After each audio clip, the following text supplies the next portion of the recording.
Welcome back. इस series में आज फिर से आपका स्वागत है। आज का जो हमारा डिस्कशन का टॉपिक है वो है इम्पीडेंस ट्रायंगल। ये पूरे वीडियो में हम what is impedance triangle, what is importance of impedance triangle और आरएल, आरसी और आरएलसी सीरीज के रिस्पेक्ट में हम ये पूरे टॉपिक को डिटेल में विथ नोट्स सीखने वाले हैं। So stay tuned till the end. And one more thing, अगर आप थ्रू आउट सीरीज फॉलो कर रहे हैं उसमें अगर आपको कोई doubt, confusion, don't forget to do comment below.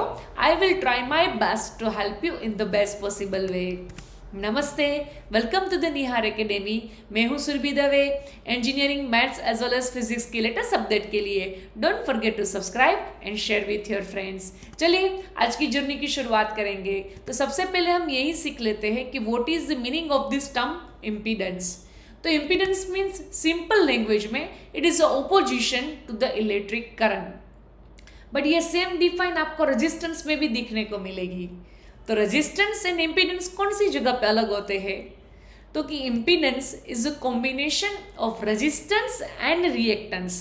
ऐसी सर्किट कि जहां पे ऐसे कंपोनेंट्स जो हमें रेजिस्टेंस भी ऑफर करते हैं और रिएक्टेंस भी ऑफर करते हैं, वो दोनों कंपोनेंट कंबाइन मिलके इलेक्ट्रिक करंट का कितना अपोजिशन करेगा वो बोलेंगे हम इम्पीडेंस। पर ऐसे कौन कौन सी सर्किटें हैं कि जहाँ पे हमें इम्पीडेंस मिलता है? तो वो है आरएल, जहाँ पे रेजिस्टेंस भी है, इंडक्टर भी है, बिकॉज इंडक्टर हमें रिएक्टेंस ऑफर करता है।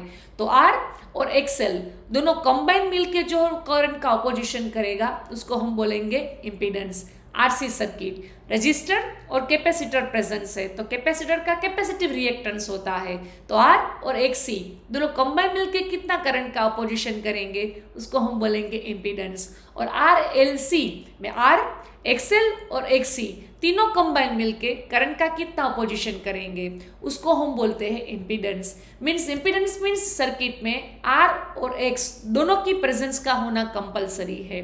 That is why the formula is Z equal to R plus और माइनस जे एक्स। अब ये एक्स की साइन कब आप प्लस लेंगे, कब माइनस लेंगे, बस वही तो आज सीखना है। Stay tuned till the end. चलिए फास्ट फॉरवर्ड में सबसे पहले हम सीरीज आरएल सर्किट के रिस्पेक्ट में इम्पीडेंस की फॉर्मूला डिराइव कर लेते हैं। तो ये आपके सामने मैं सर्किट रख रही हूँ। वोल्टेज अक्रॉस जो रेजिस्टर है वो है V R, voltage across inductor है वो है वी एल और टोटल वोल्टेज है वो है वी। तो अगर ये तीनों क्वांटिटी का मैं वेक्टर एडिशन करूं तो फॉर्मूला होगी V square equal to V R square plus V L square. अगर मुझे voltage across resistor means V R की फॉर्मूला लिखनी है तो वो होगी I R, so I R का स्क्वायर, और वी एल की फॉर्मूला होगी I XL, so I XL का स्क्वायर। अब वी के ऊपर जो स्क्वायर है वो सामने की तरफ जाएगा तो वो होगा root, so I R square plus I XL square. अब ये दोनों में आई कॉमन है तो यहाँ पे मैं आई स्क्वायर को कॉमन निकालूंगी और अंदर बचेगा R square plus XL square. अब ये स्क्वायर रूट की साइन में दोनों टर्म को इंडिविजुअली यहाँ पे दे रही हूँ। डन। अब जो आई के ऊपर स्क्वायर और स्क्वायर रूट है वो दोनों कट हो जाएंगे तो अल्टीमेटली बचेगा आई और रेस्ट ऑफ द टर्म रहेगी एज इट इज, बिकॉज वहां पे वोल ब्रैकेट का स्क्वायर नहीं है, इंडिविजुअल टर्म का स्क्वायर है, तो यहाँ पे स्क्वायर स्क्वायर रूट कट नहीं हो सकता है। अगर वोल ब्रैकेट का स्क्वायर होता तो ऑफकोर्स हम यहाँ पे भी कट करते, पर यहाँ पे इस बार तो पॉसिबल नहीं है। अब ये जो आई है वो सामने की तरफ जाएगा तो डिवीजन में, so v by I equal to Z, जिसको हम इम्पीडेंस के नाम से बोलते हैं। तो ये है आरएल सीरीज सर्किट की इम्पीडेंस की फॉर्मूला, रूट में R square plus XL square. अगर मुझे ये आरएल सीरीज सर्किट का वेक्टर डायग्राम ड्रॉ करना है तो यहाँ पे मैं करंट को एज ए रेफरेंस क्वांटिटी ले रही हूँ।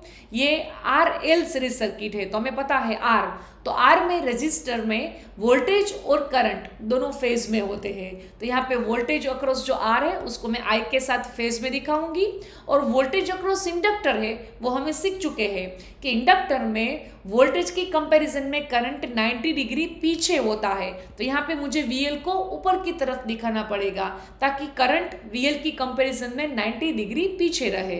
अब ये वी आर और वीएल को ऐड करेंगे तो हमें मिलेगा टोटल वोल्टेज वी। तो यह है वेक्टर डायग्राम। अब मुझे इसका इम्पीडेंस ट्रायंगल ड्रॉ करना है तो V R means voltage across resistance, तो यहाँ पे रिप्रेजेंटेटिव फैक्टर हमारा है आर। फिर V L means voltage across inductor, तो यहाँ पे रिप्रेजेंटेटिव फैक्टर होगा हमारा एक्सएल, और आर और एक्सएल को ऐड करो तो हमें मिलता है जेड, और यहाँ पे जो एंगल होगा वो होगा फाई। तो यह है impedance triangle for the RL series circuit. चलिए अब सीख लेते हैं for the RC series circuit. तो यहाँ पे सर्किट देख देती हूँ, voltage across R V R, voltage across capacitor means C V C, total voltage V. Same way V square equal to V R square plus V C square. तो यहाँ पे we R की जगह पे हम लिखेंगे आई आर, वी सी की जगह पे लिखेंगे आई एक्स का स्क्वेयर। देन अब v का ऊपर जो स्क्वायर है वो सामने की तरफ जाएगा तो रूट। देन अब आई स्क्वायर को हम कॉमन निकालेंगे, रेस्ट ऑफ द टर्म अंदर रहेगी एज इट इज। अब स्क्वायर रूट की साइन हम दोनों टर्म को इंडिविजुअली प्रोवाइड कर देते हैं। देन आई के ऊपर जो स्क्वायर रूट होगा वो होगा cut, rest of the term as it is. यहाँ पे भी सेम थियरी, वोल ब्रैकेट का स्क्वायर नहीं है इसलिए यहाँ पे स्क्वायर रूट कट नहीं हो सकते हैं। अब आई मल्टीप्लाई में है रूट वाली टर्म के साथ, सामने की तरफ जाएगा तो डिवीजन में, सो v बाई आई होगा जिसको हम बोलते हैं z। तो ये है इम्पीडेंस की formula for RC series circuit. अगर मुझे इसका वेक्टर डायग्राम ड्रॉ करना है तो यहाँ पे भी सेम वे, मैं आई को representative factor means reference quantity की तौर पे ले रही हूँ, arc means V R, resistance का वोल्टेज करंट के साथ फेज में होता है सो वी आर। कैपेसिटर में क्या है कि वोल्टेज की कंपैरिजन में करंट क्या होता है, तो कि यहाँ पे हमें ये याद रखना है कि कैपेसिटर में करंट है वो वोल्टेज की कंपैरिजन में 90 डिग्री आगे होता है। तो यहाँ पे मुझे वी आर वी सी को नीचे की तरफ ड्रॉ करना पड़ेगा और वी आर और वी सी का कॉम्बिनेशन मीन्स दोनों को ऐड करेंगे तो हमें मिलेगा वी। देन अगर इसका मुझे इम्पीडेंस ट्रायंगल ढूंढना है तो V R means voltage across resistance, तो यहाँ पे आएगा R. VC means voltage across capacitor, तो यहाँ पर रिप्रेजेंटेटिव फैक्टर आएगा XC बट नीचे की तरफ, और R और XC का कॉम्बिनेशन मीन्स दोनों को ऐड करेंगे तो हमें मिलेगा Z और एंगल मिलेगा वो हमें मिलेगा फाई। चलिए अब हम RLC सीरीज सर्किट के बारे में भी जान लेते हैं। तो यहाँ पे तीनों का कॉम्बिनेशन, अगर मुझे इसका इम्पीडेंस की फॉर्मूला लिखनी है तो ये जनरलाइज्ड, तो यहाँ पे हम केस लेंगे कि सपोज XL की वैल्यू XC से बड़ी है, तो यहाँ पे हम क्या करेंगे कि XL में से XC को माइनस करेंगे और स्क्वायर करेंगे, और अगर XC की वैल्यू XL से बड़ी है तो हम सबसे पहले XC में से XL माइनस करेंगे और उसका होल स्क्वायर लेंगे। देन चलिए अब हम इम्पीडेंस ट्रायंगल की थ्योरी की ओर आगे बढ़ेंगे।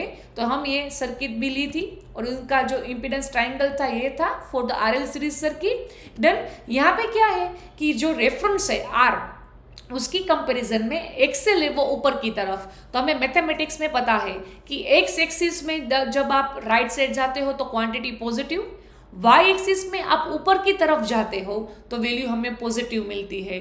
तो यहाँ पे आर की रिस्पेक्ट में एक्सेल ऊपर की तरफ है, मीन्स यहाँ पे एक्सेल की जो हम कैलकुलेशन में लेंगे साइन वो होंगी पॉजिटिव।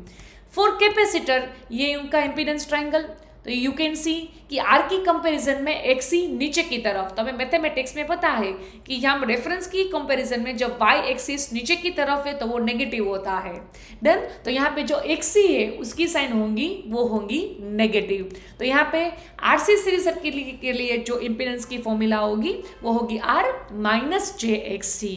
ये आपको फॉरएवर याद रखना है कि कैपेसिटिव रिएक्टेंस को जब रिप्रेजेंट करेंगे आप इम्पीडेंस के फॉर्म में तब प्लस साइन लेनी होगी, और कैपेसिटर के फॉर्म में जब रिप्रेजेंट करेंगे तब नेगेटिव साइन लेनी होगी। ये सम के लिए आपको बहुत जरूरी है, और जब आप इम्पीडेंस काउंट करेंगे तब ये साइन कन्विक्शन है आपके लिए बहुत इंपॉर्टेंट है। Once again thank you for the watching and don't forget to subscribe and share with your friends.